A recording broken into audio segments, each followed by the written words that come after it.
தமிழர் HD கனடாவின் இன்றைய முக்கிய செய்திகள். இலங்கை செய்திகள்.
சரி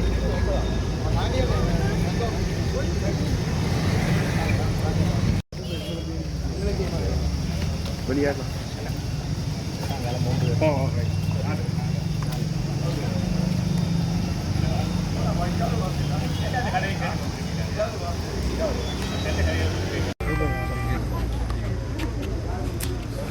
தமிழ் தேசிய மக்கள் முன்னணி வரப்போகின்ற நவம்பர் மாதம் 14ஆம் தேதி நடைபெற இருக்கின்ற பாராளுமன்ற தேர்தலில் தமிழர் தாயக நிலப்பரப்பில் இருக்கக்கூடிய 5 தேர்தல் மாவட்டத்திலையும் வந்து போட்டியிடுறதுக்கு இந்தியில இருந்து வேட்புமனு தாக்கல் செய்ய இருக்கின்றது. அந்த வகையில் நாங்கள் இன்று முதலாவதாக வந்து யாழ்ப்பாணத்திலே எங்களுடைய நொமினேஷன்ஸை வந்து நாங்கள் வழங்கியிருக்கின்றோம். நம்முடைய அமைப்பை பொறுத்தவரையிலே இந்த தேர்தல் ஒரு திருப்புமுனை. நம்முடைய அமைப்புக்கு நம்முடைய அமைப்பினுடைய அரசியலுக்கு ஒரு திருப்புமுனை மட்டுமல்ல, தமிழ் தேசிய அரசியலிலே இந்த தேர்தல் 2009ஆம் ஆண்டு தமிழ் தேசிய நீக்கம் செய்கின்ற அரசியலை விட்டு தமிழ் தேசியத்தை முற்றுமுழுதாக ஆதரிக்கின்ற, அங்கீகரிக்கின்ற, அதை நோக்கி உறுதியாக பயணிக்கின்ற ஒரு தேர்தலுக்குரிய ஆணையை வழங்குகின்ற ஒரு தேர்தலாக, அந்த ஆணை தமிழ் தேசிய மக்கள் முன்னணிக்கு வழங்குகின்ற ஒரு தேர்தலாக நாங்கள் பார்க்கின்றோம். தென்னிலங்கையிலே ஒரு பாரிய மாற்றம் ஒன்று அரசியலில் ஏற்பட்டிருக்கின்றது. அதுக்கு சமமாக இல்லாட்டி அதுக்கு விட பலமான ஒரு மாற்றம் தமிழர் தாயகத்திலேயும் வந்து நிச்சயமாக நடக்கும் என்ற ஒரு கருத்தையும் நாங்கள் இந்த இடத்திலே தெரிவிக்க விரும்புகின்றோம். கடந்த காலங்களிலே தமிழ் மக்களுக்கு தமிழ் தேசியம் பேசி வாக்கை பெற்று தமிழ் தேசியத்துக்கு நேர்மாறாக தமிழ் தேசியத்தை கரைக்குகின்ற ஒரு பாதையிலே சென்ற அரசியலுக்கு இந்த தேர்தல் ஒரு முற்றுப்புள்ளி வைக்கும். தமிழ் தேசிய மக்கள் முன்னணி சொல்லுகின்ற வார்த்தைக்கு நேர்மையாக பயணிக்கின்ற ஒரு அமைப்பு. இந்த தேர்தல் நம்முடைய இயக்கத்துக்கு ஒரு அமோக வெற்றியை கொடுக்கின்றதை மட்டுமல்ல, தமிழ் தேசியத்துடைய உறுதியான பயணத்துக்கு ஒரு மகத்தான ஒரு ஆணையை கொடுக்கின்ற ஒரு தேர்தலாக நாங்கள் பார்க்கின்றோம். அந்த வகையிலே எம்முடைய அரசியலை தமிழ் மக்களிடம் கொண்டு செல்வதற்கு கடந்த 2009ஆம் ஆண்டில் இருந்து மிகவும் கஷ்டப்பட்ட எங்களுடைய அமைப்பினுடைய செயற்பாட்டாளர்கள் அனைவருக்கும் முன்கூட்டியே வந்து நான் நன்றி கூற விரும்புகின்றேன்.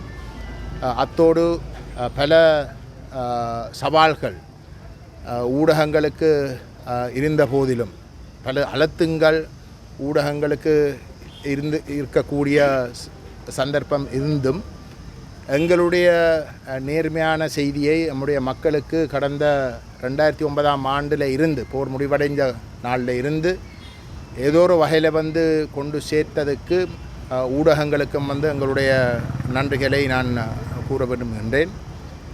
இந்த மாற்றம் இந்த உண்மையை மறைக்க முடியாமல் எத்தனையோ முயற்சிகள் நடைபெற்றும் அதை தாண்டி நடைபெறப் போகின்ற ஒரு மாற்றம். அந்த வகையில் வந்து இந்த உண்மைகளை பதிவு செய்து நம்முடைய நேர்மையான அந்த அரசியல் பாதைக்கு ஒரு அங்கீகாரம் தந்த அனைவருக்கும் அவர்கள் எந்த ஒரு இடத்திலையும் வந்து ஒரு அந்த எங்களுக்கு வழங்கின ஆதரவுக்கு மீள்பரிசீலனை செய்யாத வகையிலே அவங்களுடைய செயல்பாடுகள் நிச்சயமாக அமையும். அது இந்தியில இருந்து நம்முடைய மக்கள் அனுபவிப்பார்கள் என்ற செய்தியை சொல்லி நாங்கள் நவம்பர் மாதம் 14ஆம் தேதி அமோக வெற்றியுடன் தமிழ் தேசத்துடைய அமோக வெற்றியுடன் நாங்கள் மீண்டும் சந்திப்போம்.